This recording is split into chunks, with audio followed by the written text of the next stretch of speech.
We arrive quietly, not as conquerors of landscape, not as owners of view, but as visitors, temporary and small.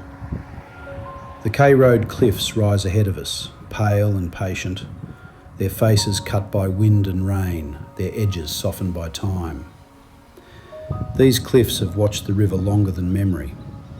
They have seen climates change, animals come and go, and people arrive with stories, laws and tools, some gentle, some not. We walk the edge slowly, aware that every step is borrowed ground. The river below curves and darkens, carrying silt, seed and history downstream. It does not rush. It has learned the long way around. Long before fences, roads or survey lines, this was, and remains, country. The land here belongs to the Wurundjeri Woiwurrung people of the Kulin Nation, traditional custodians whose connection to this place stretches back tens of thousands of years. This river was not just water, it was a pathway, a provider, a teacher. Its bends marked seasonal movement, its banks held food, medicine and ceremony. Knowledge here was not written down. It was walked, sung and remembered, passed hand to hand, generation to generation, with care and obligation. To walk here now is to follow traces of those pathways, even if we no longer know their names. The cliffs themselves tell a slower story. Layer upon layer of sediment, laid down when this land was once seabed, then lifted, carved and exposed by the patient work of erosion. What looks solid is temporary. What looks permanent is passing. Every grain of sand loosened from the cliff face is a reminder that landscapes are not static, they are processes. The river does not destroy the cliffs, it shapes them, and one day it will carry them away. We launch the drone and suddenly the perspective changes.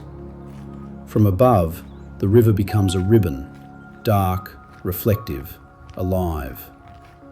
The cliffs reveal their scars and patterns, creases formed not by violence, but by time doing what time does best. From this height, fences disappear. Property lines dissolve.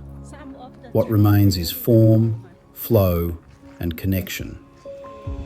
This is what conservation asks of us, to see beyond ownership and remember relationship. The cliffs are fragile, even when they look strong. Foot traffic wears their edges. Unmanaged access loosens soil. Invasive plants creep in where native grasses once held firm. The damage is rarely dramatic. It accumulates quietly. One shortcut, one bike track, one decision made without thinking too far ahead. Conservation is not about locking places away. It's about learning how to be here without unravelling what holds the land together. We stop walking for a moment. The wind moves through the grasses. Birds cut across the open sky. The river speaks in a language older than words. This is not empty land. It never was. Silence here is not absence. It is presence without noise. For traditional owners, caring for country was never optional. It was law, identity, and responsibility braided together. Fire was used carefully. Movement followed seasons. Taking was balanced with restraint. Country looked after people because people looked after country. That relationship was fractured, but it was never broken. It persists in story, in practice, and in the quiet work of cultural renewal happening across the landscape today. As we walk back along the cliff line, the river shifts colour with the light, brown to silver, green to black.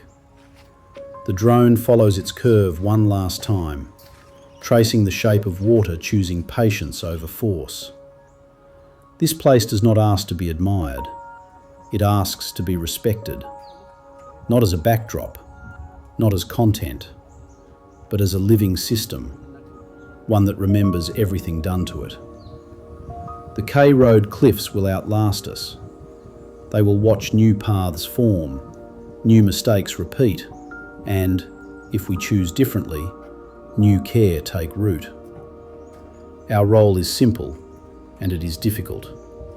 To pass through lightly, to listen more than we speak, and to leave enough behind for those who come next. The river continues, the cliffs remain, for now, and we return the land to itself, as all visitors should.